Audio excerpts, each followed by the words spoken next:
तो जो मुझे ऐसा लगता है कि उस्ताद का जो रोल रहा है ऑक्सफोर्ड में, वो ये है कि पहली चीज़ आपको बताना कि भाई आपको जो रीडिंग लिस्ट दी गई है वो रीडिंग लिस्ट नहीं है। क्या ये कहा जा सकता है कि the reading of common law tradition in itself is comparative? Common law tradition तो आपको यहाँ भी पढ़ा रहे हैं जी, बट प्रॉब्लम ये है कि आज के दौर में जो एम्फेसिस ऑन वाई है वो थोड़ा सा कम है। उसके अलावा डिफरेंस, मेथड में डिफरेंस क्या है? Lawyers are not spokes person for their clients. I mean as an ethical point of view, जी, आपका पहला काम है कि आप लॉ एनफोर्समेंट में मदद करेंगे, ऑब्वियसली करेंगे, बट पर्सपेक्टिव है कि आपको लॉ का डेवलपमेंट का भी ख्याल रखना है। लॉ का सोशल फंक्शन क्या है, at least in the context of India? My Professor Amita Dhanda had mentioned back in law school, and she had flagged this as a serious concern that law schools do not have the diversity they are expected to have. लेकिन क्या ये diversity जो है वो professors पे भी apply होनी चाहिए? आपकी जो फीस की डिमांड हो as a lawyer, it should be commensurate to your standing, but be open and available to also appearing for little or no fees if the situation of the client so demands. आपने और आपके साथ और लोगों ने start करने की कोशिश की थी, आई थिंक आलिम उसका नाम था, उसके बारे में कुछ बताइए। At an institutional planning country level, we have to have, obviously we have to have more number of criminal judges, but I think we need to have declutterized system of adjudication on the civil side. उस किताब में सबसे interesting aspect जो मुझे लगा वो है fees का चैप्टर। तो मैं तो ये कहूँगा कि आसाम was a laboratory जी, और इस वक्त पूरे मुल्क का आसामीफिकेशन हो रहा है।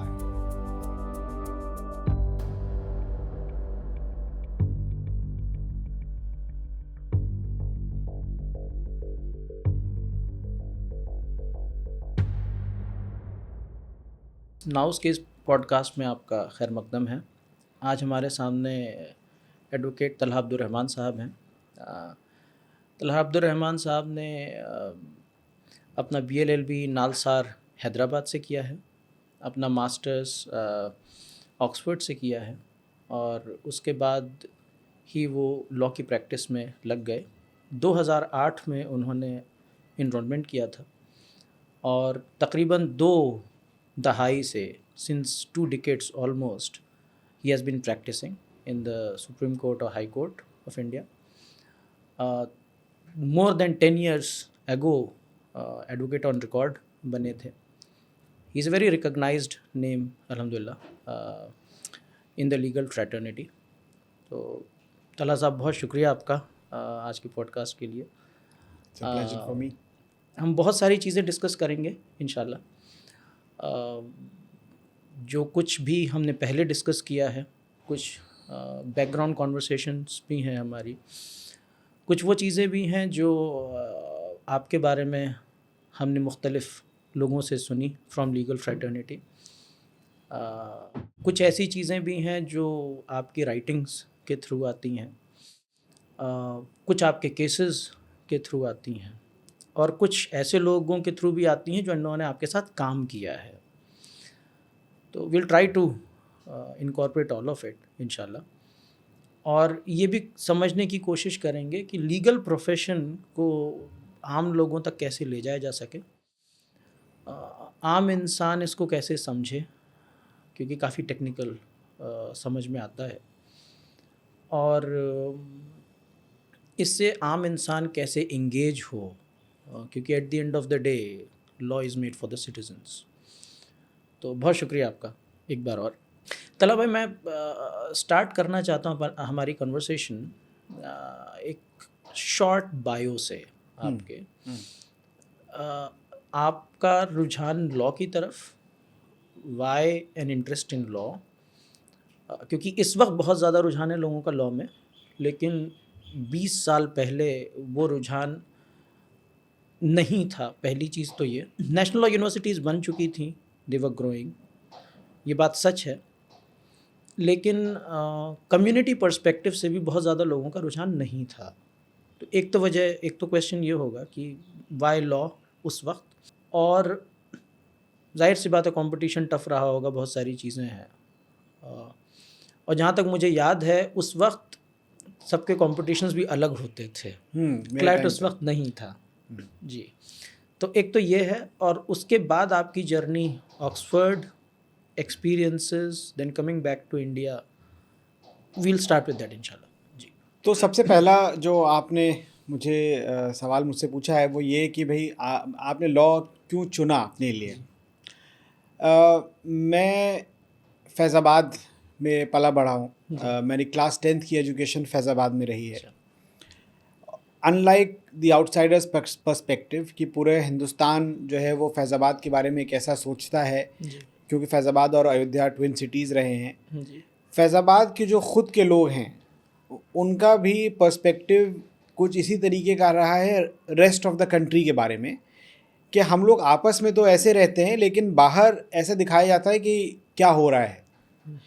और growing up in a small city of Faizabad, जहाँ हम लोग एक दूसरे को जानते हैं, मोहल्ले में लोगों के घर आना जाना है, मिल के एक दूसरे के साथ खेलते हैं, गलियों में घूमते हैं। उस शहर का जो बैकग्राउंड था वो ऐसा था कि मुझे लगा कि it's a very cohesive society. तो मेरे लिए बहुत इम्पॉर्टेंट था कि मैं सोसाइटी में एक इम्पॉर्टेंट रोल प्ले कर पाऊँ, क्योंकि मुझे ऐसा लगता था कि बहुत सारे लोग हैं आसपास जो कि जिनको की ज़रूरत है और मदद की, या सिर्फ ये समझने की कि how to interact with higher systems. अब फैज़ाबाद की जो पोजीशनिंग है, अगर आप ज्योग्राफी में उसको समझें, लखनऊ से वो करीब 3 घंटा उस वक्त, अब तो 2 घंटा हुआ है, उस वक्त 3 घंटा दूर था।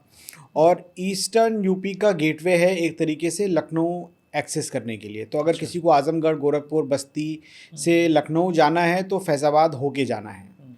तो इनवेरिएबली जो आपका विज़न है अबाउट सोसाइटी, स्पेशली रूरल या सेमी अर्बन सोसाइटी जो कि अर्बन स्पेसेस को या एडमिनिस्ट्रेशन को कांटेक्ट करना चाह रही है, वो फैज़ाबाद में दिखाई देता है। किसी को कोई काम के लिए लखनऊ जाना है तो शुरुआती दौर में मुझे ऐसा लगा कि ये सारे लोग हैं जिनको एडमिनिस्ट्रेशन से कुछ चाहिए और बिकॉज ऑफ एक्स रीज़न और वाई रीज़न नहीं मिल पा रहा है। और वो मेरे एक बैकड्रॉप में, मेरे माइंड में ये बात थी कि यही सोसाइटी है जो कि अपने राइट्स को एक्सेस नहीं कर पा रही है। बट लेकिन मुझे उस टाइम नहीं पता था कि मैं क्या करना चाहता हूँ।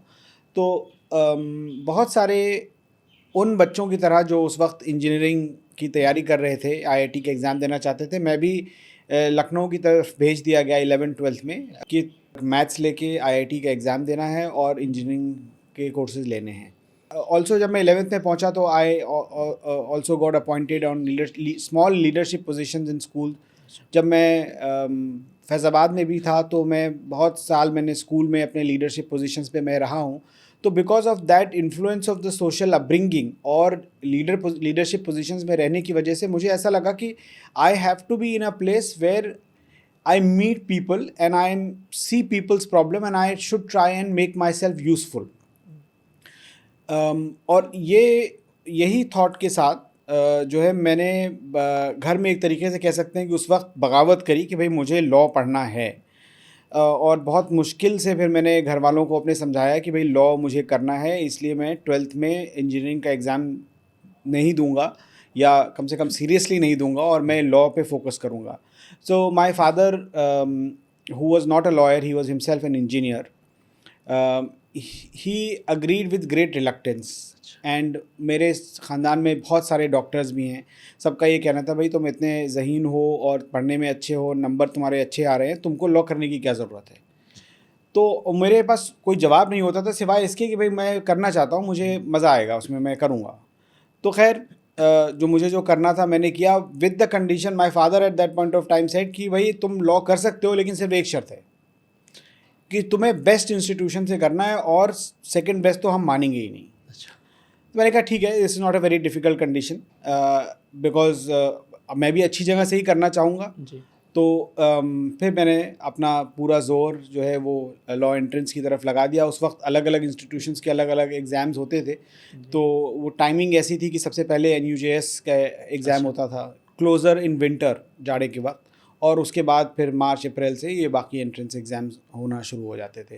तो मैंने एग्ज़ाम दिया करके मेरा कुछ जगह एडमिशन हो गया, then I got admitted in NALSAR.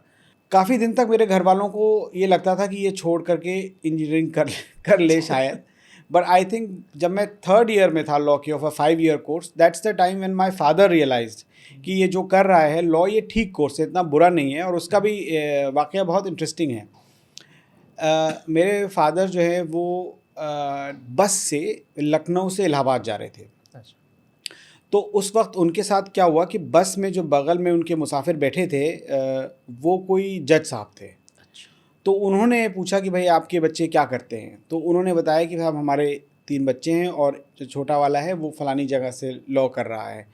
तो वो जज साहब ने बड़ी तारीफ़ करी and he took it very seriously कि आपका लड़का अच्छी जगह पढ़ रहा है। So that was the external validation that my father needed to agree कि I have made decent choices in life.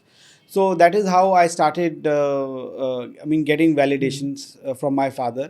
But having said that, college के दौरान भी it's very interesting how life presents opportunities and instances. When I was 7 years old, my father had a small factory in Faizabad and he had some labor trouble. अच्छा। Some worker was terminated, then other workers in solidarity went on a strike, and that led to some conciliation proceedings, some labor industrial court proceedings. And I was 7 year old. I didn't know much, but I knew that my father was worried, and it used to be expressed in the house once in a while. और लेकिन जाहिर सी बात है, मैं घर का सबसे छोटा बच्चा हूँ, तो मेरे ऊपर तो कुछ जाहिर नहीं होने दिया जाएगा. But when I was finally in college, in third year, around the same time as my father met the gentleman in the bus, उस वक्त मेरे फादर पे उन्होंने मुझे फिर क्वेश्चन भेजे कि भाई ये मेरा लेबर का मुकदमा है, अब यहाँ मैं फंसा हुआ हूँ, अब तुम मुझे इसका सोल्यूशन बताओ. अच्छा। So before I could really solve a moot problem or I could do anything else, I had live problems from my family being sent to me कि भाई ये प्रॉब्लम है, ये फैक्ट सिचुएशन है, you do the research and tell me कि क्या करना है इसमें. सो देन मैं रिसर्च करा के फ़ोटोकॉपी करा के फिर मैं वो लिफाफा में लेटर के साथ कवर लेटर पूरा इंस्ट्रक्शन बना करके फिर मैं वो भेजता था पापा को, अब्बू को. तो वो फिर उसका ले करके फिर then he used to give it to his lawyers कि भाई ये आया है इसमें, तो ये चीज़ें हैं. फिर हर बार जब मैं छुट्टी में घर आता था फिर वही प्रॉब्लम्स डिस्कस होते थे. फिर एक बार इनकम टैक्स का प्रॉब्लम आया, फिर एक बार वैट का प्रॉब्लम आया. अभी हर बिज़नेस वाले में, हर फैक्ट्री ओनर को कोई ना कोई तो प्रॉब्लम रहती है और कई सारी लीगल प्रॉब्लम रहती हैं. तो जाहिर सी बात है उसकी वजह से I study labour law well, I study tax and CPC, all of these subjects. Then because I was confronted with sort of personal problems. So you became an family. advocate before you graduated. You could say so. You could say so, and that really helped me because as a result of extra efforts that I put in those subjects, I got gold medal for labor law. अच्छा.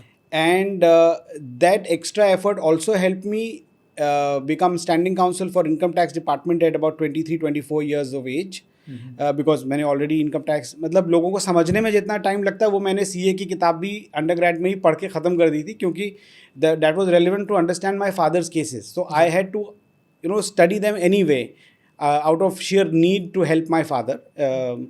और that's how I develop my understanding of income tax at that point of time. बहुत सारे लोग होते हैं कि वो graduation के बाद फिर वो सारे प्रॉब्लम्स आते हैं तो वो किताब उठाते हैं तो वो देखते हैं, बट मेरे साथ ये सब हो चुका था पहले. तो in a way now that I look back, you could say that it is destiny कि आपके लिए खुदा ने ऐसी प्रॉब्लम्स भेजी so that they also sent a problem solver in a way that अगर मैं इंजीनियरिंग कर रहा होता I would have been of no use to my father. लेकिन मैंने लॉ किया और लॉ में भी then he was able to ask me questions, I could help him, then I studied those subjects. So it's quite interesting and quite fascinating. But that's how I so some part of my journeys I'm able to connect the dots from the past. तो तलहा साहब, ये journey घर से नालसार तक की और नालसार में आपकी पढ़ाई और केसेस आपने कैसे डील किए, ये कनेक्शन ये है. लेकिन नालसार से फिर यू वेंट टू ऑक्सफोर्ड, तो ये जो जर्नी है इसके पीछे क्या रीज़न है, क्या राज है? देखिए, my journey for preparing for Oxford actually started few months after I entered Nalsar.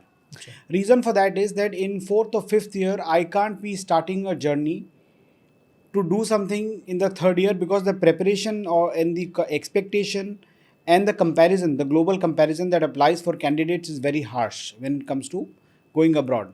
So I think mentally मैंने जहन में ये सोच लिया था कि मुझे अपने कोर्स के बाद मास्टर्स करना है. 2 चीज़ें मैंने सोची थी, एक कि मैं प्रैक्टिस करूँगा और दूसरा कि मैं मास्टर्स करूँगा. और मास्टर्स प्रैक्टिस से पहले करना था. ये इसलिए क्योंकि मैं प्रैक्टिस को छोड़ कर के नहीं जाना चाहता था मास्टर्स करने. हालांकि मेरे अब व्यूज़ थोड़ा से डिफरेंट हैं, लेकिन उस टाइम कम से कम जो बचकाने व्यूज़ थे मेरे वो यही थे कि मुझे पहले मास्टर्स करना है. तो जब मैं कॉलेज पहुंचा तो मुझे ये लगा कि भाई यहाँ तो मैं आ गया और अगले 5 साल में मैं ये देखूंगा कि यहाँ की पढ़ाई किस तरीके से होती है, लेकिन इसके आगे की क्या जर्नी है, इसके आगे और मुल्कों में कैसी पढ़ाई होती है लॉ की, वो मैं देखना चाहता था.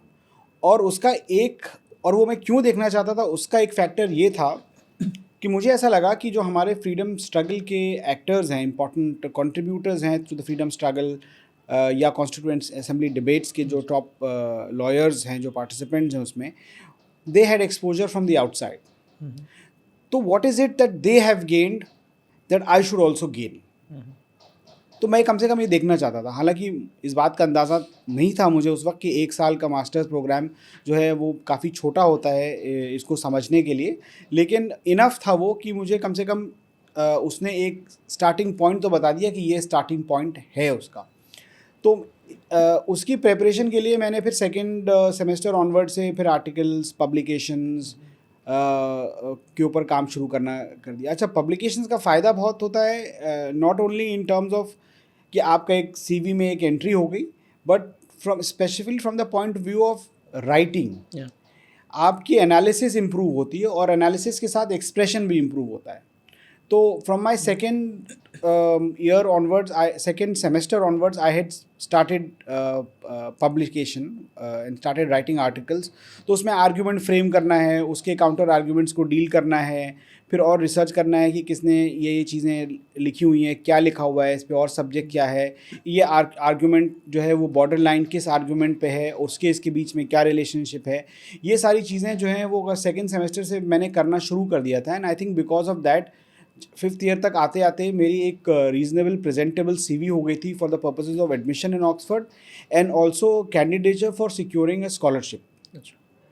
तो I was very fortunate that I secured a scholarship and admission to Oxford. I mean, I had offers from other colleges also, but I think Oxford ka scholarship came through the first, and it was one of the better universities compared to the others. So I had taken up that offer. इसी context में तलहा साहब, and this I think will be very relevant, जो लोग law पढ़ते हैं, specially the students, जो legal education का experience है ऑक्सफोर्ड में और इंडिया में,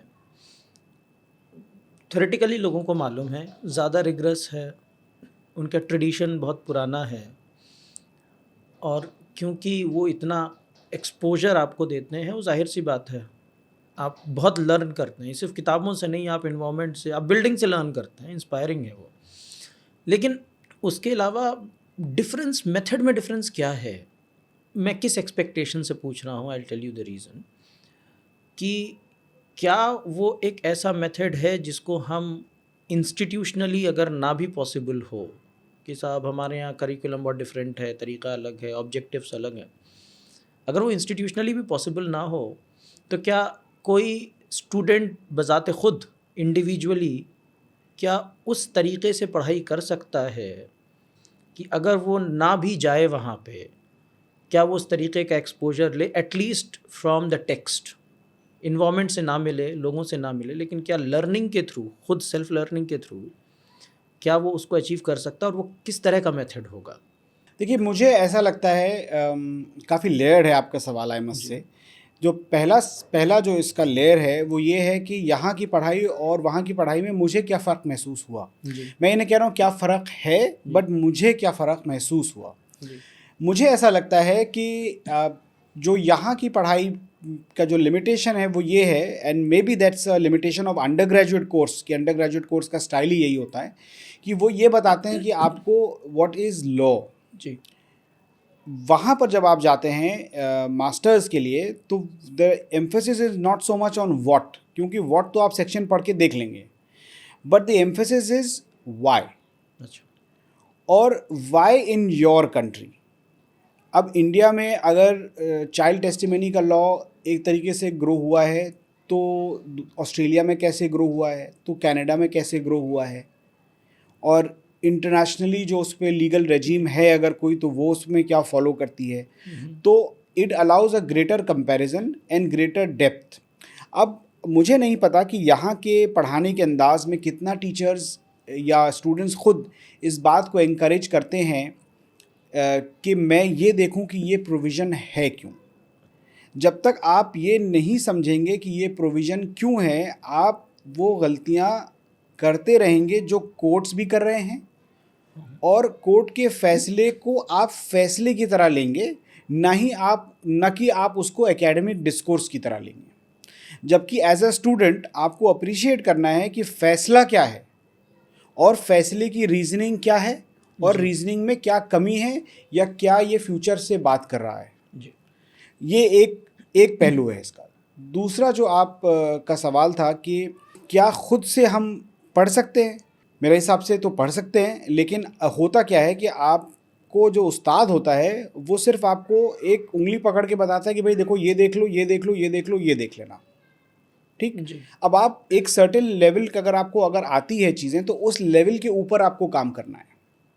तो जो मुझे ऐसा लगता है कि उस्ताद का जो रोल रहा है ऑक्सफोर्ड में, वो ये है कि पहली चीज़ आपको बताना कि भाई आपको जो रीडिंग लिस्ट दी गई है वो रीडिंग लिस्ट नहीं है, वो लिस्ट ऑफ 20 आर्टिकल्स हैं जो मुझे बहुत पसंद आए, लेकिन 20 के अलावा भी 2000 और हो सकते हैं, आप पढ़ लीजिएगा, मैं आपको बताऊंगा नहीं, आपके पास पूरा डेटाबेस है, लाइब्रेरी है, go read, and that is the first approach to things.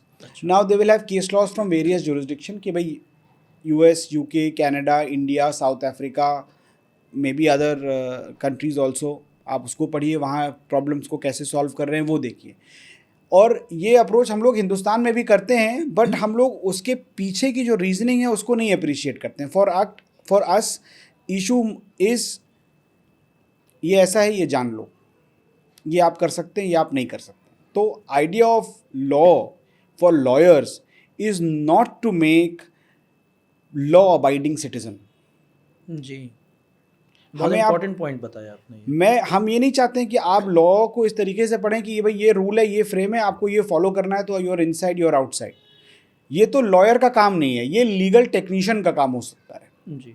Lawyer का काम ये है कि yes this is the frame, I understand, but in this facts whether this frame will fit और not, what are the weaknesses of the frame, whether the frame should expand or should contract।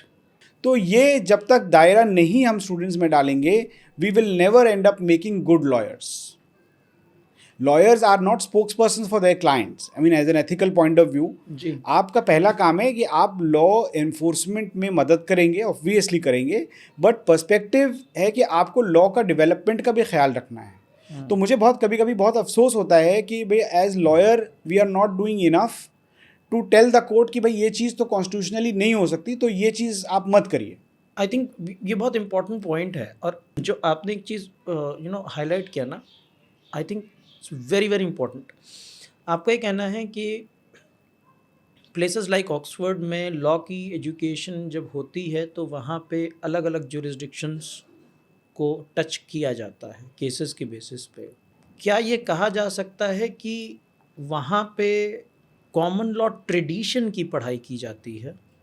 You learn common law tradition, और क्योंकि common law tradition in सारे countries में run करता है, आप उन सबको पढ़ते हैं।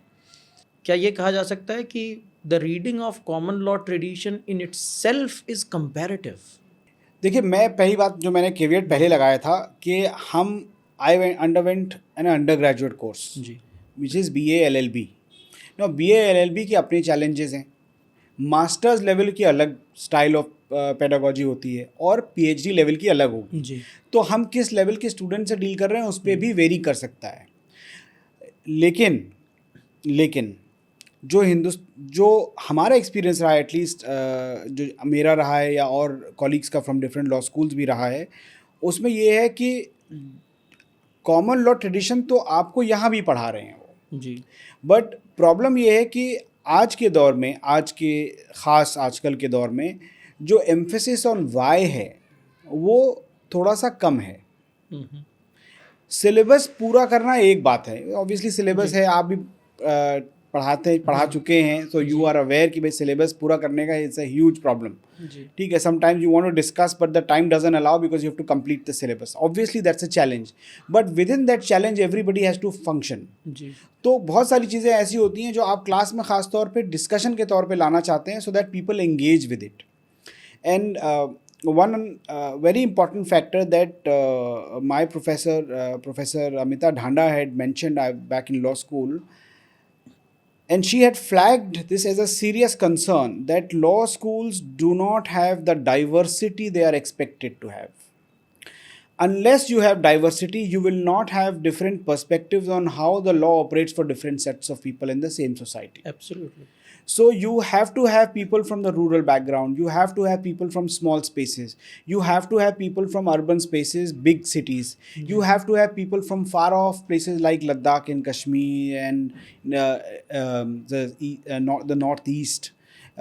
You have to have those people in the classroom, because we are talking about law which operates very differently for different people. Different people have different experiences with law enforcement agencies, with land laws, for example. So unless you bring all of those perspectives in the classroom by means of discussion, it is not possible. So I mean, the selection process that happens for masters, for example, उसमें ये ख़ास ध्यान देते हैं वो लोग कि आपको एज अ डाइवर्सिटी फैक्टर हम लाएंगे क्लास में, और एक्सपेक्टेशन ये होती है आपसे कि आप क्या कंट्रीब्यूट करेंगे एकेडमिक डिस्कोर्स में। तो मेरा जो ऑक्सफोर्ड का स्टेटमेंट ऑफ पर्पस था for the purpose of admission, I remember very vividly describing that how am I different from various other people from India who may be applying to your course, and how my personality or my experiences or my understanding and you know everything that my CV had to speak at that point, वो कैसे बताएगी कि मैं क्या contribute करूँगा class में। तो ये एक फैक्टर हमको रखना है लॉ स्कूल्स में भी कि ऑल सेड एंड डन हमको एक डाइवर्सिटी फैक्टर इंक्लूड करना ही चाहिए, बिकॉज अदरवाइज क्लासरूम में डिस्कशन नहीं होगा, it's a dead classroom, you are teaching to nobody, you are might as well teach to an empty classroom. जी, तो डिस्कशन क्या होगा? अच्छा, डिस्कशन का मतलब ये कि अलग अलग व्यू पॉइंट्स आएंगे। अगर सारे लोग जो हैं वो साउथ दिल्ली अर्बन स्पेस के ही हैं क्लासरूम में, तो they will echo each other, नया तो कुछ आएगा नहीं ना। वो तो जो फॉर एग्जांपल जो कहीं फार ऑफ प्लेस में कहीं रह रहा होगा, उसका experience of how gendered the laws are is completely different from how a woman in South Delhi would be framing it. I mean she will have her own set of experience, good, bad, ugly, different, but it will have to be placed in classroom for people to appreciate it. तो वो चीज़ वहाँ पर possible है। So coming back to what Professor Dhanda had said, she said that look, in your class it's still, you know, there's still diversity because of whatever reasons, but in the subsequent batches I'd find that diversity missing. At that point of time she had said that. I don't know what is the situation today, but it is something that will make the classroom more vibrant and rich. And once we do that, we will be actually equipping the teachers and the students for a more diverse classroom, and hence a more diverse discussion topics and rich academic discourse in the class. आपने जो मैंने सवाल किया था ना, you have answered it but in a different sense. For example, I said कि भाई वो एक्सपीरियंस क्या हम यहाँ पे ला सकते हैं या नहीं, कॉमन लॉ ट्रेडिशन का एक्सपीरियंस। तो वो जो आप your answer is very interesting. हाँ, you're saying कि अगर आप वो बिल्डिंग, वो इंफ्रास्ट्रक्चर या वो हिस्ट्री नहीं ला सकते, वो लेगेसी नहीं ला सकते, एटलीस्ट डाइवर्सिटी के थ्रू आप बहुत सारी चीज़ें ला सकते हैं क्लास। देखिए, इंफ्रास्ट्रक्चर, बिल्डिंग, लेगेसी तो पॉसिबल नहीं है जी, बट मैं कह रहा हूँ कि एकेडमिक एक्सेलेंस तो स्टिल पॉसिबल है। एब्सोल्युटली, क्योंकि आपको हम, ठीक है, हम आपको ग्लास बिल्डिंग्स नहीं दे सकते, लेकिन हम सीमेंट की बिल्डिंग तो दे सकते हैं जी, लेकिन हम आपको एक्सेस टू डेटाबेस तो अभी भी दे सकते हैं। बिल्कुल। और हम आपको ये अगर हम आपको अच्छा टीचर नहीं दे सकते, कम से कम आपको हम from whatever resources today technology permits, कम से कम ये तो बता सकते हैं कि ये देख लो, ये देख लो, ये देख लो, या इस तरीके से एनरिचमेंट होना चाहिए प्रोसेस में, एंड देन जहाँ पे आप गलत कर रहे हैं वहाँ आपका हाथ पकड़ के रोकें कि भाई देखो तुम वकील बनने जा रहे हो, you are going to be the architect of future laws, and therefore you need to understand the pitfalls of the law present, past and future. ये आपको करना है। तो आपको इसलिए आपको ऐसे वकील बनाने हैं जो कल की जो कोर्ट रूम की एडवोकेसी होगी उसका लेवल ऊपर करें, एलिवेट करें। देखिए हमारे साथ लॉ में तो एक बहुत बड़ा प्रॉब्लम ये भी है कि हम 1970, 65, 50 के प्रेसिडेंट्स आज भी साइड कर रहे हैं। जी जी ठीक 5 साल पहले का भी जजमेंट, जिससे recent judgement that we side. तो हमारे साथ तो प्रॉब्लम ये है कि लॉ ऑफ प्रेसिडेंट डेवलप ही इस तरीके से हो रहा है कि for better, for discipline or for whatever you may call it, we want to stick to a law so that there is certainty कि हाँ भाई इस situation में ऐसा ही होता है. That's the reason why we have precedents. But the problem is that precedent should not curtail the growth of the law. And the growth of the law will happen when the lawyers themselves come armed with advancement of knowledge and then present it in court. The judge will also feel कि हाँ भाई ये तो कुछ नई चीज़ लेके आए, मैं भी थोड़ी मेहनत करूँ, मैं भी देखूँ कि क्या है, what can I contribute. Otherwise he is going to fall back on what is there in 1980. Very interesting, very very interesting I must say, क्योंकि एक्चुअली 3 सवाल मेरे जहन में हैं, लेकिन मैं कोशिश करता हूँ कि इसको मैं वन आफ्टर द अदर लूँ, try to be as brief as possible, but I will start with the most important question और most interesting question I would say. Generally understanding ये है कि लॉ का डिटर्मिनेशन जुडिशरी करती है, सारा process कि क्या लॉ है, क्या होना चाहिए, क्या इसका फ्यूचर होना चाहिए, किस डायरेक्शन में जाना चाहिए, ये जजेस करते हैं. लेकिन ये जो आपने अभी बात कही है, इट्स वेरी वेरी इंटरेस्टिंग कि जो जुडिशियल प्रोसेस है या जो जजमेंट राइटिंग है, काफ़ी हद तक वो एडवोकेट्स के आर्ग्यूमेंट से निकलता है. आप जो आर्ग्यू करते हैं वही इनकॉर्पोरेट होता है, उसके अलावा भी होता है, बट वो तो होता ही है. वो तो होता ही है. तो जितना अच्छा आप आर्ग्यूमेंट लाएंगे उतना ही अच्छी क्वालिटी आपको जजमेंट में मिलेगी. और वो जो आर्ग्यूमेंटेशन का जो प्रोसेस है वो कहीं ना कहीं लॉ स्कूल की ट्रेनिंग में बेस्ड है. जो आपने 5 साल जो आपकी ट्रेनिंग हुई, अगर वो अच्छी ट्रेनिंग हुई है, अगर आपको अच्छा एक्सपोजर मिला है, या अगर आपको डाइवर्सिटी मिली है, तो आप बहुत सारी चीज़ों को समझ पाएंगे. वो जो आपने बात बोली फ्रेम की, तो आपको ये समझ में आएगा कि फ्रेम बड़ा कहाँ करना है या छोटा कहाँ करना है. तो I think that's a very very interesting observation. जो दूसरी चीज़ मेरे जहन में थी वो ये कि जो डाइवर्सिटी का एलिमेंट है वो जनरली क्लासरूम के कॉन्टेक्स्ट में देखा जाता है. एक एक्सपेरिमेंट IDIA भी है, increasing diversity by increasing access, by professor Shamnad Basheer, who is no more with us unfortunately. तो एक तो वो है, लेकिन क्या ये डाइवर्सिटी जो है वो प्रोफेसर्स पे भी अप्लाई होनी चाहिए? That you should have a diverse set of teachers जो डाइवर्स बैकग्राउंड से आए और वो आपको पढ़ाने की कोशिश करें, क्या ये भी इम्पोर्टेंट है? I don't see why it should not apply अच्छा. to teachers also. Because again, if the teachers are of the same background or have the same kind of experiences, they are more likely to replicate their own experiences. तो हमको चाहिए कि एक दूसरे के experiences को challenge भी होना चाहिए टीचर्स के पॉइंट ऑफ व्यू से. जी.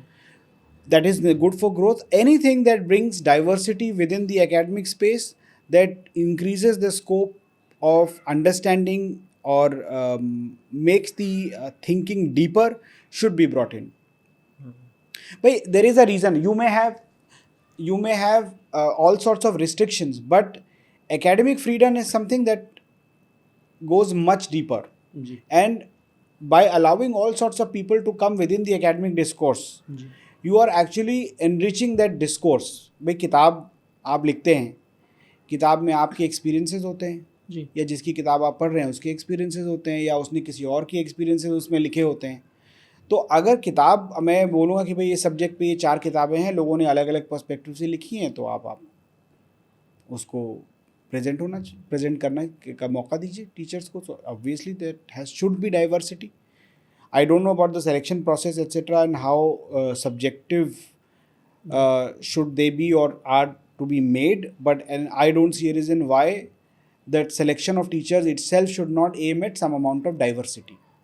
And in fact, I mean, I would actually go as far as saying that the forced reservation that the Constitution provides for bringing in some group of people who have been traditionally excluded as people who have to be there in the academic setup is an attempt in bringing diversity. Because I mean, for example, if you're going to have a discussion on equality, you in the Indian context, the issue of region, the issue of caste, the issue of religion has to come up. Ji. And who better than people whose generations have suffered that? So you bring that in. लेकिन इसमें तला साहब एक debate और आ जाती है which at least during my time at NUJS at least मैंने ये देखा फ्रॉम 2014 to 17 3 साल के टाइम में कि ये जो रिप्रेजेंटेशन का मामला है कि डाइवर्सिटी आपको लानी चाहिए या जो लोग लैकिंग हैं उनको लाना चाहिए, वो कई बार हिट होता है आपके ज्योग्राफी से. वेस्ट बंगाल में लोकेटेड है तो डोमिसाइल की बेसिस पे ज़्यादा रिप्रेजेंटेशन होना चाहिए. ये डिबेट NLS बेंगलोर में भी काफ़ी दिनों तक है रही, अब हो सकता है अभी भी हो. तो ये जो डिबेट है आप इसको अपने एकेडमिक साइड से कैसे देखते हैं? I am not asking you to look at it from your advocate side. देखिए, I look at it from a student point of view. I just want the best teachers. जी. From a student point of view, I want the best teachers. But teacher and student दोनों के context में कह रहा हूँ मैं. हाँ. कि वो जो ज्योग्राफी का जो एक रिप्रेजेंटेशन है, how does it affect in the way you look at it? देखिए, ज्योग्राफी का इम्पॉर्टेंट फैक्टर ये है कि when you become if the institution is at the top, जी, then people from far off places also come and study in those places. जी. And so are the people who are not local of that place. But what happens not so much in students but a lot in teachers is also that it is a time of the life when you have to have a stable family life. So you want to be in a geography, I mean, where you sort of in that phase of life where your family can live, your spouse can work, your children can go to school. So you also want to be in that space. But for students that's not the case really, because their main focus is कि मुझे इल्म हासिल करना है, उसके लिए मुझे 7 समुंदर या 7 रेगिस्तान भी पार करके जाना हो तो मैं जाऊँगा. आई मीन, वो अलग बात है कि बहुत सारे पेरेंट्स अपने बच्चों को इतना दूर नहीं भेजना चाहते, which is major problem with accessing law, but ये प्रॉब्लम है. Now coming back to the issue, तो टीचर्स के पॉइंट ऑफ व्यू से it's an employment opportunity where the family also needs to settle. So there are various other then considerations other than the academic excellence that also come in, that are legitimate human needs which you can't ignore, right? I mean, for example, ठीक है, you have to also consider कि भाई family life of a person, तो आपको उनकी family के लिए उनको खुद को देखना होगा कि भाई क्या है. Plus if it's a new institution, that institution should also benefit some local people in that sense. So you have to take that into account, because you see the point is, अगर हम supreme court का भी anthropological study करें अगर, और ये देखें कि यहाँ कितने लोग कहाँ से आए हैं, तो you will find some people coming from Bihar, some people coming from UP, some people coming from Gujarat, some from Karnataka, some from Kerala. So essentially the question is, and same for judges also, they come from different parts of the country. Not everybody is going to, I mean, from a Delhi University point of view, you will have a large number of judges who've studied in Delhi University, then went back to practice in their states, and then have come back here in a new avatar as judge to Delhi, right? But there are also people who've studied locally by local teachers, and then they are coming here. So in that sense, at some point in life, it does become like a melting pot, where it accommodates people from different backgrounds. But if you look at it from a different point of view, and you look at it historically, then even though we are all together, we are at the end of the day a federation of states. जी. So each state has some right. and the constitution also contemplates the same, subject to restrictions on higher education and the maintenance of quality and standards.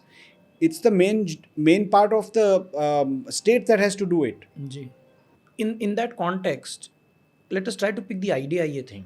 Something similar आपने और आपके साथ और लोगों ने start करने की कोशिश की थी. आई थिंक आलिम उसका नाम था. उसके बारे में कुछ बताइए, क्या है?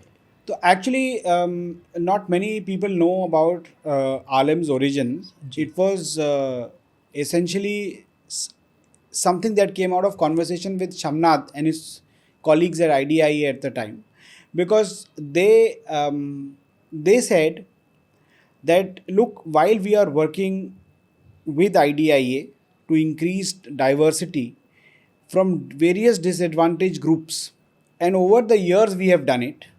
But we have realized that while people from different caste and different caste and regions come in, and the Muslim students are not forthcoming. जी. And we want to do an outreach for them. We want to see where the Muslim students are, because our country has substantial Muslim population, and we can't take the country ahead without including them in the process. So we have to have their representation also In the classroom. in the classroom, in the legal profession, because ultimately IDIA's aim is legal profession generally. I mean, classroom is one part of it. तो just for the viewers, IDIA focuses on जो under privilege लोग हैं या under represented बच्चे हैं, उनको facilitate करना अच्छे लॉ इंस्टीट्यूशंस में पढ़ाई एडमिशन के लिए, करें.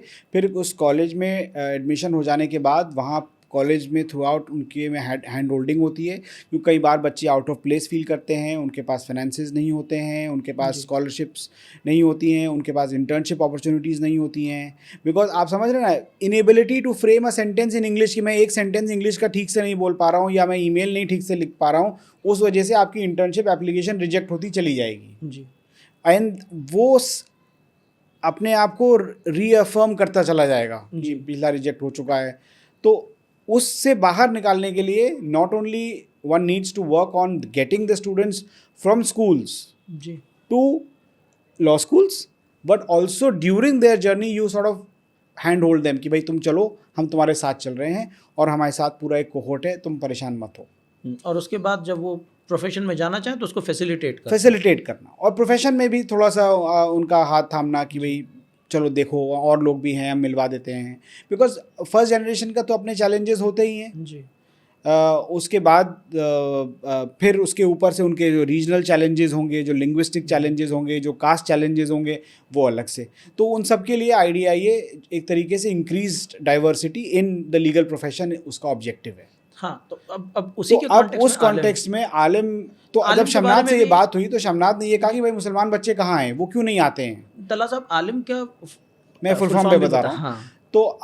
तो शमनाथ से जब ये बात हुई हमारी, और दो हमारे साथी और थे, तो हम लोगों ने जो है कहा कि अच्छा ठीक है, आप IDIA कर रहे हैं, हमको पता करने दीजिए कि क्या बात है. तो हम लोगों ने आपस में 3 लोगों ने मिल करके एक इनफॉर्मल सा एसोसिएशन टाइप का हम लोगों ने बनाया, जिसका नाम था access to legal education for Muslims. Idea being कि भाई हम आपको स्कूल से इनकरेज करेंगे कि आप आएँ लॉ स्कूल में, लॉ की पढ़ाई करें, और उसके बाद मेन तो ये था कि लॉ की पढ़ाई आप करें. तो हमने क्या किया कि हम शुरू के दौर में हम लोग कुछ स्कूलों में भी हमने विज़िट करी, बात करी, स्टूडेंट से बोला कि भाई आप लोग लॉ क्यों नहीं पढ़ रहे हैं. तो वो अलग किस्सा है, अलग ही उसका एक टेंजेंट है कि क्या जवाब मिलते थे कि लॉ क्यों नहीं करना चाहते हैं लोग. बट एनीवे, सो वी ये हमारा कोशिश थी कि स्टूडेंट्स जो 11th-12th वाले हैं वो लॉ के लिए पढ़ाई करें और एग्ज़ाम दें लॉ एंट्रेंस का.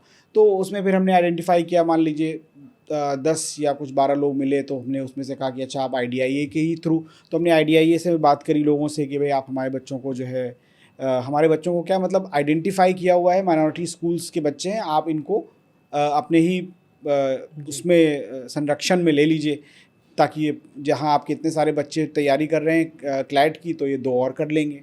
तो समथिंग लाइक दैट. तो फिर कुछ लोगों ने करा, कुछ ने नहीं करा. बट देन फिर क्या हुआ कि क्योंकि हम तीनों लोगों का हम लोग ने इसको इंस्टीट्यूशनलाइज नहीं कर पाए, और मैं प्रोफेशन में बिज़ी होता चला गया, फिर लोग आगे बढ़ते चले गए। लेकिन अब ये है कि at a personal level, whoever is able to do whatever they are able to do, and we also selected some people from different law schools, helped them with getting internships, sort of connected them with people in different fields in or regions to which they belong. So for example, if somebody was from Assam, and so then I helped them connect with as people lawyers from Assam, so that they are able to communicate them with them freely. You make them their mentors. कभी कभी होता है कि भाई मैं ये लिखूं कि वो लिखूं कि मैं क्या करूं, कि मैं इंटर्नशिप कहाँ करूं।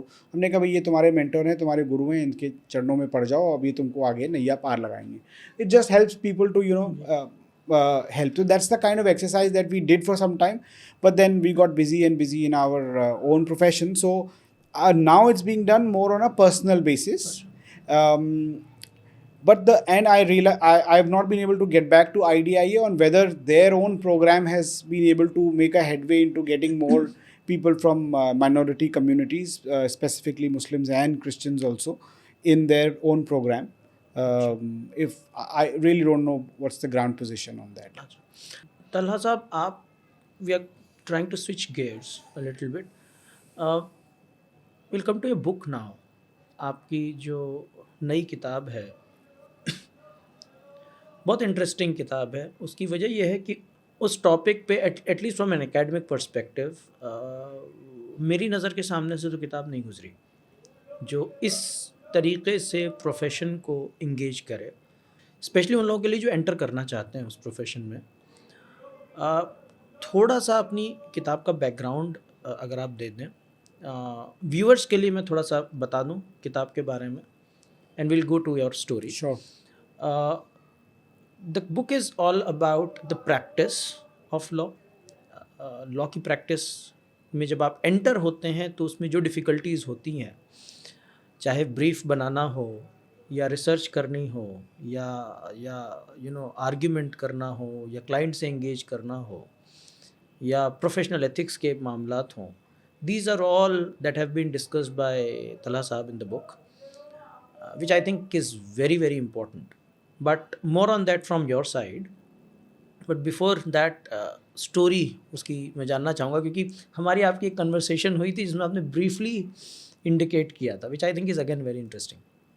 So उसकी story of the book is that book was available very broadly in an online training video published by EBC Learning in I think 2017-18 sometime. उसका story ये है कि I was talking to a senior of mine, Abhinandan, who started EBC Learning, and he asked me if I would be interested in recording a law course on the, like a web format where it's recorded with proper editing, etc. So I told him that, look, I have been with Mr. Gopal Subramaniam, and I have done criminal matters, civil matter, commercial matters, all kinds of matters, but I would not at this stage claim to be an expert in any subject.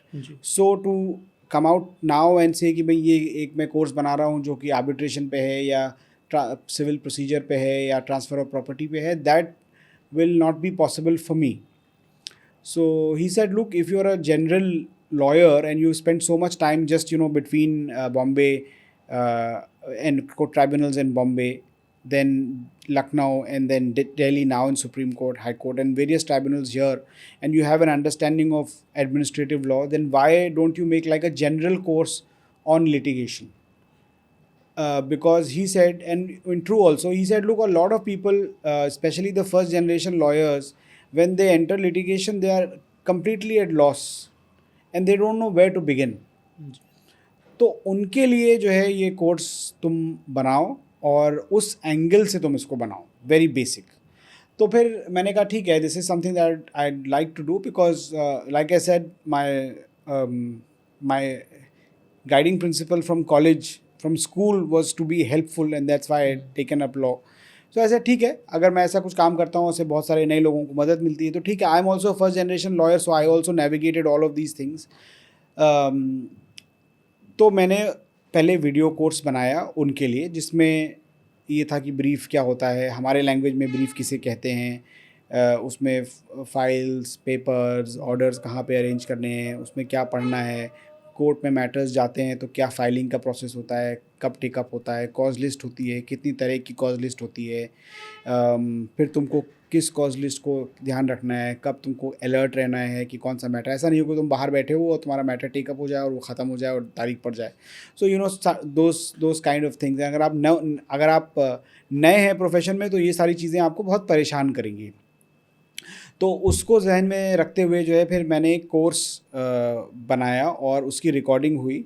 That course was there. Then I sort of over the years learnt more, and because I then started having my own juniors. When I was doing this course, I was a junior myself, just gone independent. I had no juniors. फिर मैंने junior रखे. Juniors को फिर उनका आता था कि sir ये क्यों हो रहा है, ऐसे क्यों हो रहा है, तो अब मैं क्या करूँ. तो फिर उनके सवाल जवाब से भी मुझे लगता कि भाई ये चीज़ें हैं जो मुझे हैंडल करनी है. And I think all of my juniors are first generation lawyers. तो उसको जहन में रखते हुए फिर मैंने थोड़ा सा और क्वेश्चंस को रिवाइज करा, and then I converted into a book form post Covid.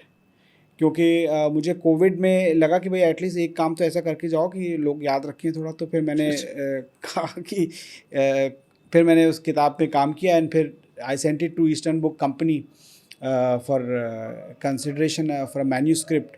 So I got very good feedback from them. There was very little addition that I had to make on one chapter on ethics, and one more chapter they said on the research that the editor they have their own in-house guidance on how to use SCC, because that's a very important thing. You know, people don't even know how to use SCC, and without that there's no survival.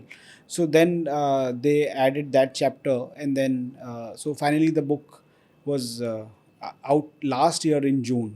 But because of one reason or the other, we could not have a book release, a formal book release event for that. So that's the story behind the book, that I wanted a book which was aimed at first generation lawyer, but was not sermonizing them and not leaving questions unanswered.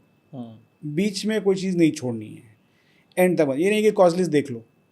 Cause list देख लो doesn't mean anything. वो बेचारे को cause list ही नहीं पता है. तो my book also tells them कि भाई कॉज लिस्ट में कॉज का क्या मतलब है, कॉज लिस्ट क्यों बनती है, कितने तरह की कॉज लिस्ट हो सकती है. मैंने तो एक जनरल सी टर्मिनोलॉजी यूज़ करी है. अलग अलग कोर्ट्स में अलग अलग नाम से कहलाती है. कहीं एडवांस है, कहीं सप्लीमेंट्री है, कहीं रेगुलर है, कहीं मिसलेनियस है. अलग अलग नाम से अलग अलग कोर्टों में होती है, लेकिन 4-5 तरह के कॉज लिस्ट होती है. तो मैंने कहा कि भाई ये एक कोर्ट में फॉलो होती है, तुम्हारे यहाँ किसी दूसरे नाम से हो सकती होगी, but just be on a look out for these kind of things. तो that's how the book is designed. उसमें एक चैप्टर एथिक्स पे भी है, एक चैप्टर ऑन फीस है, fee arrangement for lawyers. Then there is a chapter also on using technology. There is also a chapter on, and which is my favourite, is the chapter on decision making. अच्छा. I hope to convert it into a bigger project at some point. But so it has various things, you know, that how to just navigate the legal profession. And in the introduction of that book, my understanding is that you see the information or the kind of training that happens in the legal profession happens exactly the same way it used to happen with Sufis. अच्छा. आप उनके साथ बैठ करके, उनके साथ रह करके, उनकी खिदमत करके सीखते थे. ये नहीं कि मैं गया हूँ और एक सूफी का क्लासरूम है और वहाँ 40 उनके बैठे हुए हैं स्टूडेंट्स और उन्होंने अपना ब्लैक बोर्ड पे कुछ पढ़ा दिया. कोई सवाल ही नहीं होता. If the first lesson for you is to learn humility in for Sufis, I mean for generally for everybody, but for Sufis, then he will make you commit a mistake, and till the time your backbone is broken so that you learn how to bend, he will not move on to the another lesson. For example, I mean, we have had Sufi stories of those kinds where, you know, the kings have gone and they have really not taken it very well. So that's the kind of approach that the book aims to do, but, you know, keeping in tandem with times, it is in a written form. So the idea is that information is now here. If you don't get access to a good chamber, which you may not, because, you know, the people, trainers are less जी and the takers are more, because we are having more and more law students graduating every year. At least you have a book to latch on to. That's the idea of the book.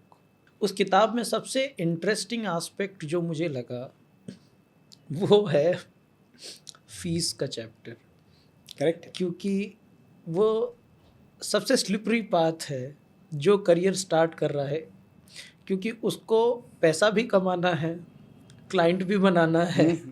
तो अगर वो ज़्यादा fees रखेगा या ठीक से मांग नहीं पाएगा या मांगने में हिचकिचाहट करेगा तो उसका काम नहीं होगा। करेक्ट है, एकदम सही है। और ये इतने टची इश्यूज हैं कि अगर आपने कम मांग लिया, जो मैंने अपने दोस्तों से समझा है, क्योंकि मैंने तो कभी नहीं किया प्रैक्टिस, कभी आपने कम मांग लिया तो उसको ये लगेगा ये छोटा एडवोकेट है, ये छोटा है, ये काम नहीं कर पाएगा।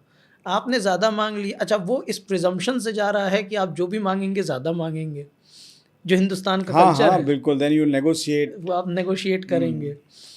अब उसमें आप उसको डायरेक्टली नेगोशिएट करें या इनडायरेक्टली नेगोशिएट करें या उसको प्रोसेस का पैसा बनाएं या अपनी प्रैक्टिस का पैसा बनाएं, आई थिंक ये इतना इम्पोर्टेंट एस्पेक्ट है, उसको थोड़ा सा आप बताइए।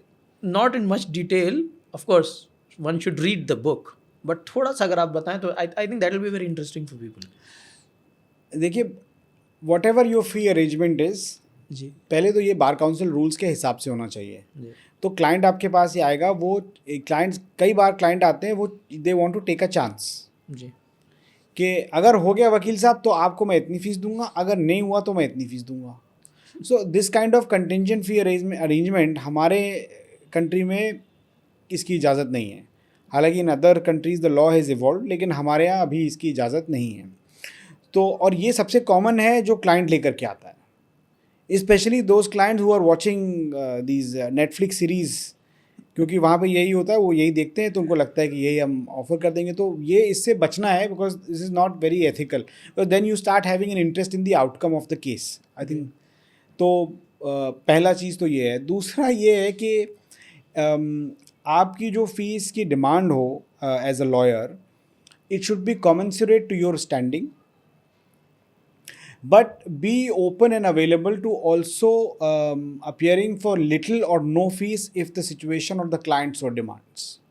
जी So if somebody is in an extreme penury, somebody's in a somebody's house is being demolished, somebody's family is in a very desperate situation, then you don't take advantage of their difficulty. Then you say, look, this is my fees. If you're not able to afford me, then either you refer that person to somebody else who will do their matters for a reduced fees, but somebody who's responsible, if you are too busy to give enough time to their cases, or otherwise you take it up, because you have to also appreciate that it is a profession. Even though increasingly day by day it is becoming like a service and being viewed as service, it is a profession at the end of the day. So while you're here to earn money, you're not here to make money. जी So that distinction you must bear in mind. So do ask for fees which people of your standing ask, or if the time so demands. I mean, जैसे कोई आया client, बहुत urgent matter है, and if he is able to pay, then you take that. You ask कि भाई आपको इतनी urgency में कराना है, I'll have to also spend disproportionate amount of my time eating upon my family's time, my personal time, क्योंकि 24 घंटे तो आपके पास लिमिटेड ही हैं। So then you say that, look, the fees for it will be this much, but commensurate to your standing. And in appropriate cases you reduce the fees. अगर आपको लगता है कि कोई गरीब है, बहुत साल से जेल में है, नहीं दे पाएगा, then you reduce the fees. So I mean, but it is good to have a benchmark. जी ये मेरी अप्रोच रही है, और मैं बोलूँगा कि आप कम्युनिकेट कर दीजिए। अगर आप usually fee arrangement, it is better that it is discussed bye a third person rather than you yourself getting into it, because you as a lawyer should not have an interest in the financial part so much. Your focus should be on also as an administrative chamber practice point of view, it's better left to people to decide. तला साहब, I think ये एक ऐसा सवाल है जो किसी भी नॉर्मल इंसान के जहन में है, और ये इसका जवाब काफ़ी तवील हो सकता है, काफ़ी लंबा जवाब हो सकता है, बट अगर उसको हम समरी में समझें तो कैसे समझेंगे? स्टार्टिंग फ्रॉम द इंसिडेंट, या तो घर डिमोलिश हुआ, या मर्डर हुआ, या चोरी हो गई, या झगड़ा हो गया, या कॉपीराइट इशू है साहब, हमने गाना लिखा था, हमको पैसे ही नहीं दिया इन्होंने। तो ये जितने सारे issue, starting from the issue till the judgment, जो स्टेजेस हैं इसमें, ख़ास तौर पे वकील के कॉन्टेक्स्ट में, कि साहब फाइल करना है, उसको कैसे फाइल करना है, कैसे ब्रीफिंग होगी, क्या है, या फिर जब हियरिंग हो रही है तो एडजर्नमेंट है, फिर उसमें एक एप्लीकेशन आ रही है, इंटरवेंशन है, या ये। अगर आप इसको बहुत ब्रीफली अगर आप समझा सकें, क्योंकि मुझे ऐसा लगता है ना कि लोगों को कुछ टेक्निकलिटीज़ पता होनी चाहिए कि ये आखिर ये प्रोसीड कैसे करता है, क्योंकि अक्सर लोगों के जहन में ये बात है कि यार ज़बरदस्ती केस बढ़ता चला जा रहा है। कई बार ऐसा भी होता है कि केस को बढ़ना ज़रूरी होता है, क्योंकि इशू ही इतना कॉम्प्लेक्स है कि एक पार्टी के हिसाब से नहीं हो सकता, उसमें वालों को आएंगे तभी होगा, वो इतना कॉम्प्लिकेट जब तक नहीं होगा, होगा नहीं। वो कई बार ज़बरदस्ती खींच रहा है। तो आई थिंक अगर इसको थोड़ा सा भी आप एक्सप्लेन कर दें तो आई थिंक वो काफ़ी बेनिफिशियल होगा। देखिए, पहले तो सबको ये बात जानना बहुत ज़रूरी है कि there is no single law, there are laws. मतलब ये कि एक ही चीज़ को डील करने के लिए एक ही चीज़ पर बहुत सारे सेट ऑफ लॉज लगते हैं। अब आपको एग्ज़ाम्पल के तौर पे ले लीजिए कि एक घर है अगर, तो वो घर जिस ज़मीन पे खड़ा है उसकी ओनरशिप का इशू हो सकता है। फिर वो घर किस तरीके से बना है, उसकी टाउन प्लानिंग रूल्स के हिसाब से, म्यूनिसिपल रूल्स के हिसाब से उसके क्या नक्शा पास होने की ज़रूरत है, या नक्शा पास हुआ, या आप किस एक्सटेंट तक कंस्ट्रक्शन रेज कर सकते हैं। तो different sets of laws govern different aspects, और उसके लिए अलग अलग रेमेडी होती है जी। ठीक है। तो आम लोगों के लिए ये समझना ज़रूरी है कि सिचुएशन क्या है, कौन सी मोस्ट अप्रोप्रिएट रेमेडी है, वो आपको लेना ज़रूरी है। कई बार ये होता है कि ये बहुत मैंने देखा है वकीलों के साथ कि आप किसी वकील के पास जाते हैं तो वो आपको ना नहीं करेगा, वो अंडरस्टैंड कर लेगा, वो समझ जाएगा कि हाँ ये इसमें प्रॉब्लम है, लेकिन क्योंकि अगर उसकी प्रैक्टिस सिविल की होगी तो वो आपसे सिविल का केस जलवा देगा, क्रिमिनल का कुछ मर्डर केस में तो नहीं करेगा, बट मान लीजिए जैसे पड़ोसी का झगड़ा हो गया तो कुछ उसमें सिविल का डलवा देगा अपने हिसाब से। उसकी जो प्रैक्टिस है उससे डिसाइड होगा कि मुकदमे में क्या होगा। तो वेरी रेयरली जो है हमारे पेशे के जो भाई हैं, हमारे वकील भाई, वो लोग करेक्ट एडवाइस हो सकता है और ना दें आपको। तो you may have 2 or 3 remedies, so you will have to choose which one to take. भाई किसी ने आपके पैसे नहीं दिए तो आप सिविल भी कर सकते हैं, लेकिन आप क्रिमिनल के पास जाएंगे तो क्रिमिनल वाला कहेगा साहब ये तो धोखाधड़ी है, तो आपसे एक FIR भी करा देगा। अब प्रॉब्लम क्या है, and this is an institutional problem and related to delays, civil system हमारे मुल्क में काम नहीं कर रहा है। सूट्स एक बार इंजंक्शन मिल गया तब उसमें इशू फ्रेम हो रहा है, ये हो रहा है, वो हो रहा है। I mean these are all important stages, but disproportionately time लग रहा है। अब दिल्ली में क्या है कि सूट्स मूव फास्टर, लेकिन बाकी मुल्क में ऐसा नहीं होता है। सूट मतलब जैसे ज़मीन किसकी है, हाँ, या घर ज़मीन किसकी है, या साहब आपने डेफेमेशन का ही सूट कर दिया फॉर एग्जांपल, या सूट फॉर रिकवरी कर लिया कि भाई आपने मुझसे 25,000 रुपये लिए थे, आपने वापस नहीं किए, आप मेरे दोस्त हैं, आपने 25,000 रुपये वापस नहीं किए, ठीक। तो अब भाई मेरी क्या रेमेडी है आपके, मैं वकील के पास जाता हूँ तो वकील कहेगा इनके ऊपर FIR कर दो, या वकील कहेगा इनके ऊपर सूट फॉर रिकवरी दाखिल कर दो। दोनों रेमेडीज़ हैं। FIR तब बनेगी जब आपका क्रिमिनल इंटेंशन हो पैसे ना वापस करने का शुरू से। I mean that's a legal point कि आपने मुझसे पैसे तो ले लिए बहला फुसला करके, लेकिन आपका कभी पैसा वापस देने का मंशा ही नहीं थी, तब क्रिमिनल केस बनेगा। या मैंने आपको अमानत रखवाई और आपने अमानत मेरी खयानत कर दी, तो क्रिमिनल केस बनेगा। लेकिन अगर आपने मुझसे सिर्फ कर्ज़ा लिया और आप नहीं दे पा रहे हैं, आपके हालात ऐसे हैं कि आप नहीं दे पा रहे हैं, तो उस केस में सिविल सूट बनेगा, ताकि एंड में डिक्री आए और आपके पास जो भी घर में सोफ़ा, बेड, पंखा वंखा जो भी है उसकी कुर्की करा के, अटैच करा के, उसका सेल करा के मैं आपसे 25,000 रुपये ले पाऊँ, ठीक। अब प्रॉब्लम कहाँ पर है, प्रॉब्लम 2 फोल्ड है। एक तो ये कि वकील साहब को सही राय देनी है आपको, दूसरा ये कि वकील साहब आपको ये भी कहेंगे यार देखो बनता तो सिविल है, लेकिन सिविल में कुछ होगा नहीं, तुम्हारा 25,000 रुपये भी मिलेगा नहीं, और जब मिलेगा तो तुम मर चुके होगे और तुम्हारे बच्चों को मिलेगा, और 25,000 रुपये की कोई वैल्यू रह नहीं जाएगी। तो एक काम करो, FIR करो, 2 बार पुलिस आके डंडे बजाएगी तो ये आदमी तुमको पैसे दे देगा। तो सिविल सिस्टम के न काम करने की वजह से क्रिमिनल सिस्टम पे स्ट्रेस पड़ रहा है। अभी आप एक तराजू में समझ लीजिए, जो इंसाफ का तराजू है, इसके अगर 2 पार्ट्स हैं, एक सिविल और एक क्रिमिनल, सारा लोड क्रिमिनल पे क्यों है? क्योंकि सिविल सिस्टम काम नहीं कर रहा है। अगर सिविल सिस्टम काम करेगा तो क्रिमिनल पे लोड कम पड़ेगा। जब क्रिमिनल सिस्टम अवेलेबल रहेगा तब असली जो केस हैं, रेप के, मर्डर के और इस तरह के जो वायलेंट क्राइम्स हैं या जो सीरियस इकोनॉमिक क्राइम्स हैं, वो वहाँ पे डील होंगे। क्योंकि उसमें भाई कोर्ट कहेगी यार इनके 25,000 के मुकदमे से मुझे फुर्सत मिले तब तो मैं इनका 2500 करोड़ का मुकदमा देखूं। जज तो उतना ही है आपके पास जी। So we have to, I mean as an institutional level, I mean this is, I mean again I am detracting from your question, but at an institutional planning country level, we have to have, obviously we have to have more number of criminal judges, but I think we need to have declutterized system of adjudication on the civil side. और कई बार court repeatedly कहती है भाई civil case है, आप criminal case क्यों दाखिल कर रहे हैं? सिविल केस है पार्टीज के बीच में, आप क्यों कर रहे हैं?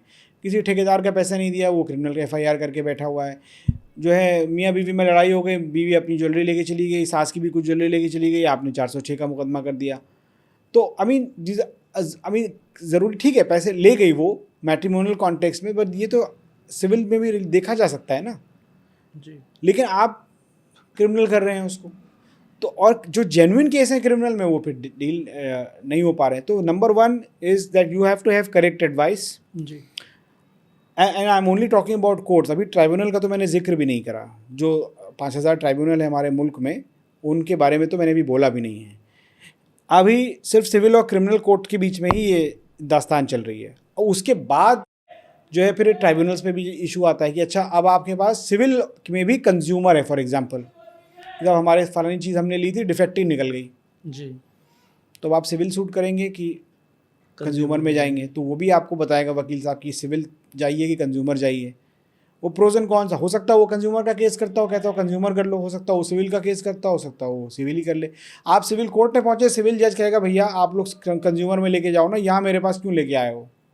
तो 4 डेट के बाद वकील साहब उसको रजिस्ट करेंगे कि हम बचा लें, इसी कोर्ट में चल जाए, हमारा रोज़ यहीं आना होता है, कौन जाएगा कंज्यूमर, वो 25 किलोमीटर दूर है। मैं मजाक नहीं कर रहा हूँ मैं जी। लखनऊ का डिस्ट्रिक्ट कंज्यूमर फोरम लखनऊ शहर के बाहर है।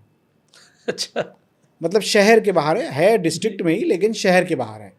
तो अब वहाँ वकील भी जाने से कतराएगा जिसको रेगुलरली जाना नहीं हो, और क्लाइंट को भी तकलीफ है वहाँ जाने में। जी।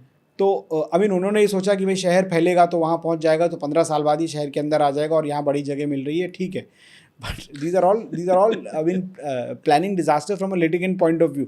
अगर मैं निज़ामुद्दीन में रहता हूँ या मैं यहाँ रहता हूँ साउथ दिल्ली में, और आप मेरा जो कंज्यूमर कोर्ट है वो अगर आप द्वारका में बना दीजिए, तो मैं तो कान पकड़ लूँगा कि द्वारका कौन जाएगा यार, आप सेल्फ इम्पोज पनिशमेंट हो जाएगी for pursuing my own case. जी। तो I mean to the client, the lawyer will then say, look, it will be a punishment for you if you have to go that far, so you might as well file in Saket. Saket is closer, we'll do it here.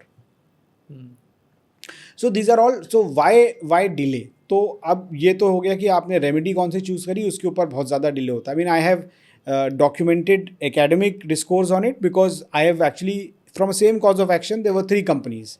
अच्छा। उन्होंने अलग अलग court में दाखिल करा, same cause of action. एक जीत के supreme court आई हो, उसका हो गया। एक दूसरे था, उसने उसको फॉलो करके दूसरे हाई कोर्ट में लगाया, उसका हो गया। उसमें से एक ने सिविल सूट फाइल करा था, वो 10 साल पहले, उसमें इश्यूज भी नहीं फ्रेम हुए थे, 1980 का केस था, 82 का। तो just the remedy that you choose will depend the outcome. Same issue उसमें इशू ब्रॉडली ये था कि there was, I mean in India, I mean since you want to listen, there is this company called export credit guarantee corporation. ये हिंदुस्तानी exporters को कहती है कि साहब आप छोटे छोटे मुल्क हैं, यहाँ एक्सपोर्ट करिए, हमको फॉरेन करेंसी आएगी, आप एक्सपोर्ट करिए। कई बार होता है कि छोटे मुल्कों में सामान जा रहा है, अब वहाँ पे कौन है कौन नहीं है, वहाँ से पैसा आएगा कि नहीं आएगा, ये रिस्क एक्सपोर्टर लेना नहीं चाहता है। भाई क्यों लेगा, भाई मैं अपना क्यों 1 करोड़ का सामान वहाँ भेजूंगा, मुझे पता ही नहीं वो आदमी कौन है। जी। तो एक्सपोर्ट क्रेडिट गारंटी कॉरपोरेशन का काम ही यही था कि आप भेजिए, हम गारंटी करेंगे कि वो जी। आए, नहीं आएगा तो हम आपको पैसा देंगे। ठीक, गवर्नमेंट की ये स्कीम थी, so that forex comes in the अच्छा, 80s। इंटरेस्टिंग स्कीम है ये तो बहुत। हाँ, नहीं, जेन्युइन स्कीम है। आई मीन जी। Government has to encourage businesses जी। To, I mean how will the forex come to India otherwise. तो अब कोई एक छोटी कंट्री में कू हो गई, वहाँ पे सारे पेमेंट्स ठप हो गए, लोगों ने कहा मुझे पैसा भेजना ही नहीं है कहीं। जी। तो अब 3 लोग फंस गए उसमें, एक 2 कैलकाटा की कंपनी थी और एक बॉम्बे की थी। कैलकाटा वालों ने एक शायद बिहार की थी या एक कैलकाटा की थी, बट एनीवे उधर की थी। उन्होंने रेट फाइल करा, हाई कोर्ट ने उसको डिसमिस कर दिया, ये कहते हुए कि भाई export credit guarantee corporation, even though it is owned and controlled by government, but writ will not lie, this is your commercial dispute, you go file civil suit और whatever your remedies you do that.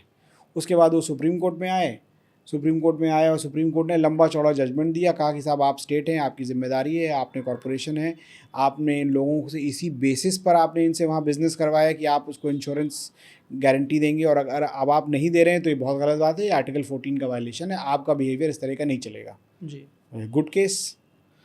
तो वो वहाँ से जीत गए। उनके बाद अब पैसा मिला कि नहीं मिला, अज्यूमिंग के बाद इसी चीज़ें लड़ भिड़ करके पैसा दे दिया होगा।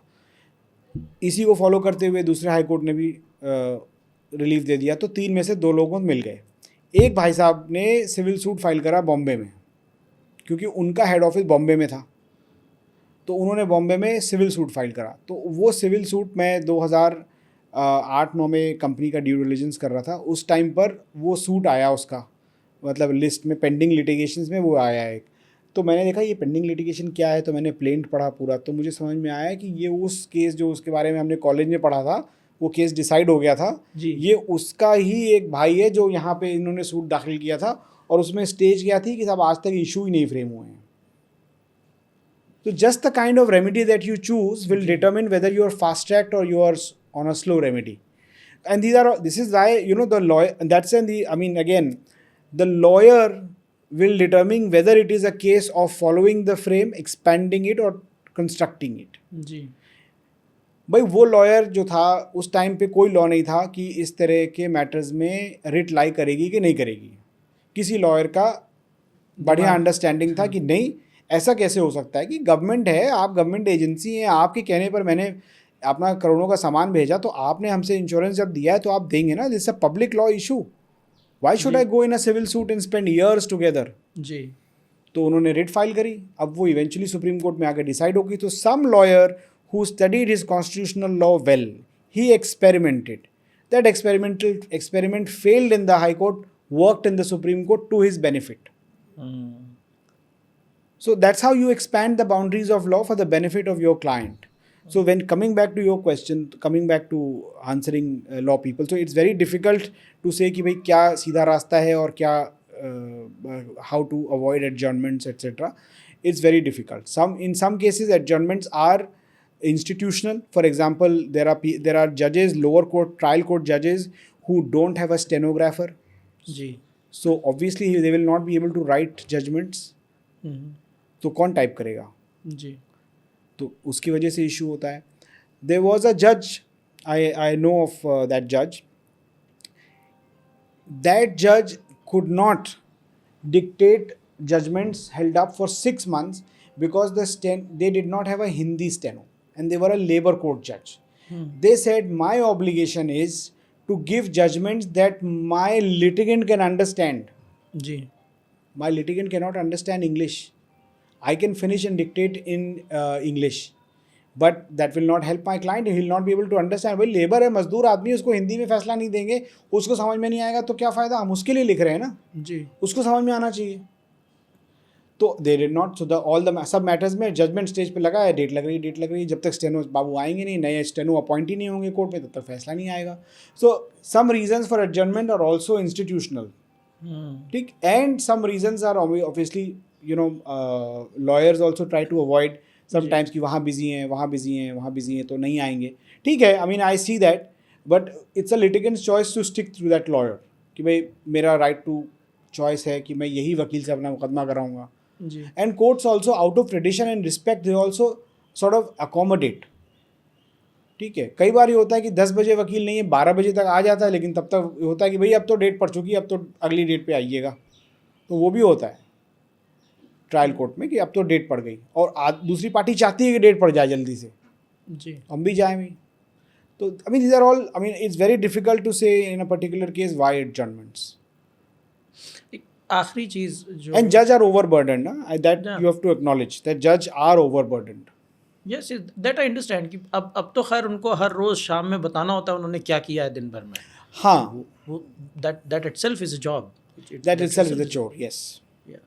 आखिरी चीज़ जो तला साहब which I would like to touch is your work and your experience with the armed force tribunals in Assam. Not armed forces, foreigners. Foreigners tribunals in हाँ. असम. आपका जो एक्सपीरियंस है फॉरेनर्स ट्राइब्यूनल्स का, एक तो स्टोरी ये है कि सिटीजनशिप का इशू है, ट्राइब्यूनल्स में जो है वो जुरिस्डिक्शन का मैटर है, केसेस बहुत ज़्यादा हैं, एविडेंसेस का इशू है, ये अपनी जगह है, एविडेंस गिविंग का इशू है, बहुत सारी चीज़ें हैं. लेकिन इस वक्त जो बहुत ज़्यादा लोगों को परेशान कर रही है चीज़, and which I also personally would like to understand, क्या इसको हम SIR के कॉन्टेक्स्ट में देख सकते हैं? जो इस वक्त SIR हो रहा है throughout the country, taking Assam as the, जिसको कहते हैं एज दी प्रिज्म. क्या साहब वहाँ जो हो रहा है या उसकी तरह चीज़ें और जगह हो रही हैं, या फिर असम में ही SIR कैसे हो रहा है या कैसे होगा unfold with respect to the citizenship issues हैं, जो इमिग्रेशन इश्यूज़ हैं, इसको क्या SIR के थ्रू देखा जा सकता है? SIR के थ्रू देखा जा सकता है. आसाम का SIR तो बहुत साल पहले हो चुका है जी. और आज तक जो फॉरेनर्स ट्राइब्यूनल केसेस देख रहे हैं, काफ़ी तादाद उसमें उसी SIR की है. तो मैं तो ये कहूँगा कि आसाम वॉज अ लैबोरेटरी, जी. और इस वक्त पूरे मुल्क का आसामीफिकेशन हो रहा है. हर आसाम में तो आपने लोगों को डाउट कर दिया कि भाई आप तो सिटीज़न है ही नहीं. अचानक आपने बहुत सारे लोगों का नाम में डी वोटर लगा दिया उनको 97 में. कई सारी उसमें औरतें हैं जी. ज़्यादातर उसमें एक्चुअली औरतें हैं. और अब बिहार में आपने वही किया और बंगाल में आपने वही किया. I mean, we have live examples, but there are two very important distinctions from Assam and Bihar and Bengal. Bihar में the Supreme Court, realizing the gravity of the problem and the scale of the problem, directed legal aid to be provided to each of those persons who were doubted or were excluded from the list. ठीक? Never done in Assam. Second thing in Bihar is that Bihar has an appeal process if your name is excluded, and those appeals are decided by retired High Court judges अच्छा. right now, which is the fight that is going on, in the Supreme Court also, where the court is saying that, look, we have also provided retired High Court judges, we have called them, you give them rooms, make them sit, give them space, have courtroom people who are excluded, they will have them adjudicate on the issues of that. And everybody who's saying I am excluded, court is saying go to that appellate tribunal. And the appellate tribunal is presided by no less than a retired High Court judge. What is happening in foreigners tribunal in Assam? Somebody who is not even eligible to be a district judge जी. are being made members of the foreigners tribunal. Initially it started with some of the retired district judges. Then right now the qualification is lowered by administrative orders, and then you have people who are just recruited, and then they are given one PPT presentation on orientation or being FT members, and then they have to preside over the tribunals. So if you just look at the sheer disparity of the legal protection that had been afforded in Bihar, जी. that is being afforded in Calcutta, and that was afforded in Assam, and now there is a huge gap. So people of Assam, people of Bihar, people of West Bengal are equally citizens of India. जी They operate under the same constitution. They are under the protection shadow and umbrella of the same equality clause, equal protection guarantee, but the treatment is different. So something that is being done now for West Bengal, that is the exclusion and the appellate process, is something that should have been provided in Assam 20 years ago. There was actually one legislation called IMDT Act, which was struck down by the Supreme Court on the basis that it provides too much protection. That how can you afford people who are alleged to be foreigners? How can you give them so much protection? Let them prove whether they are Indian citizens. But you are not asking an educated person who lands at India's border as an airport.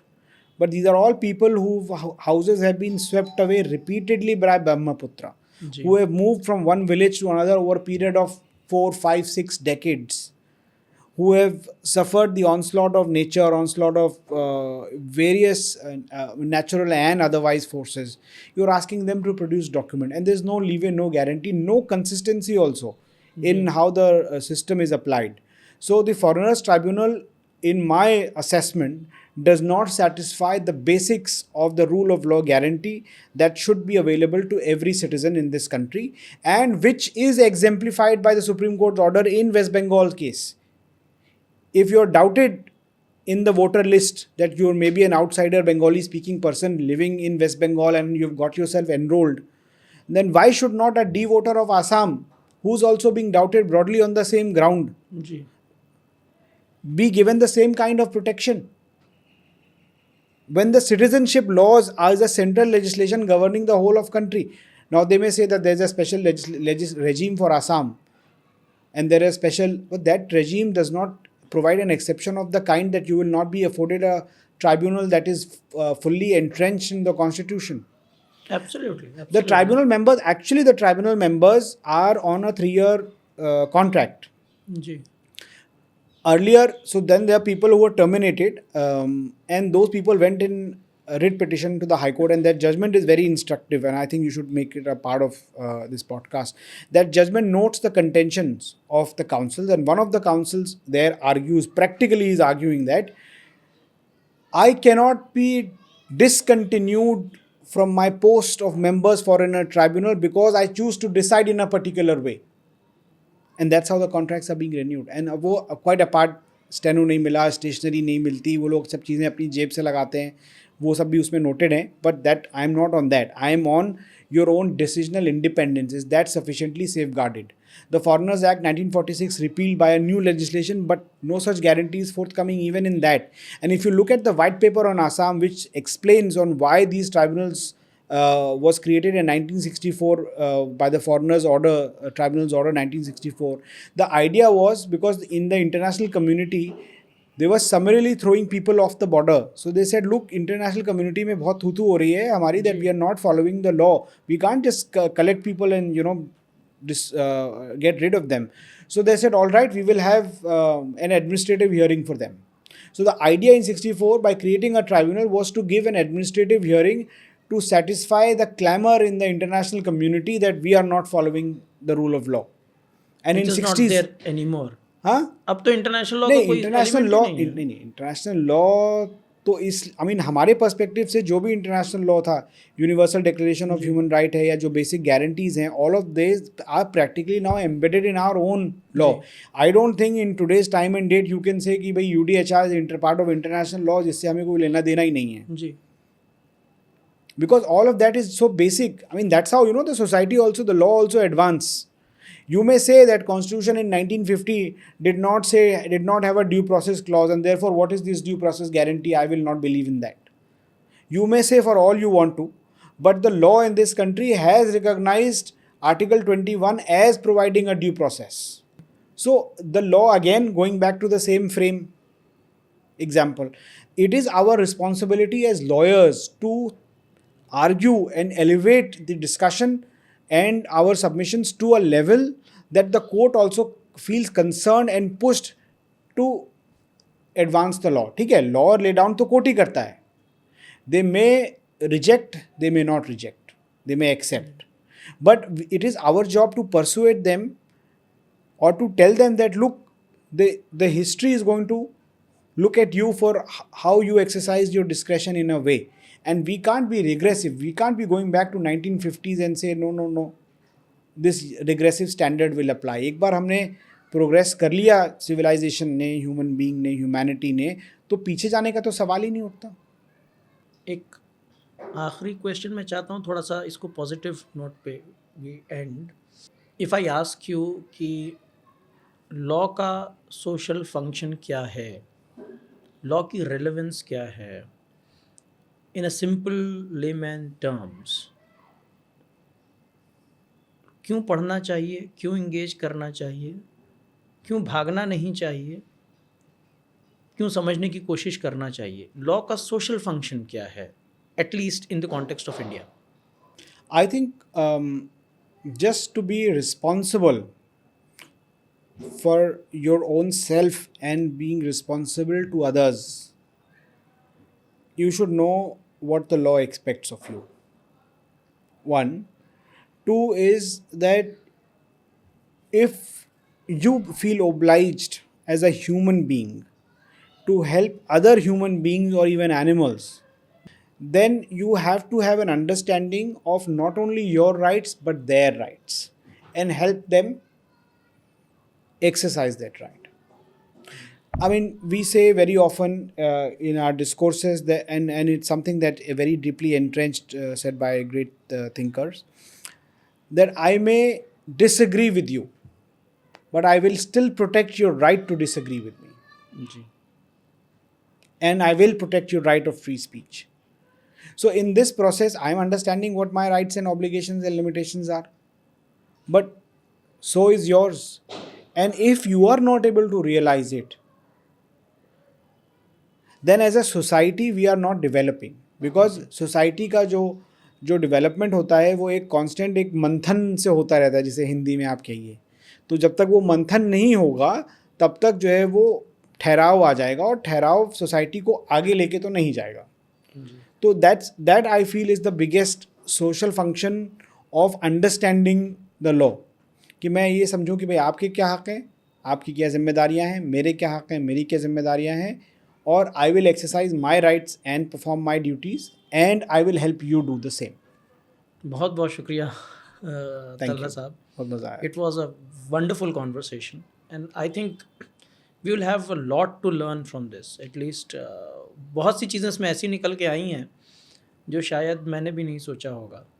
At least from the perspective of कि lawyers की ज़रूरत क्या है, क्या function है उनका. और बहुत शुक्रिया आपको इसलिए भी क्योंकि आप जो हैं वो नॉलेज आप कॉमन लोगों तक पहुंचाने की कोशिश कर रहे हैं. The book is an example of that. Alam initiative is an example of that. तो I think it, we have a long way to go, inshallah, and this is going to bring fruitful results in future. बहुत शुक्रिया. Thank you.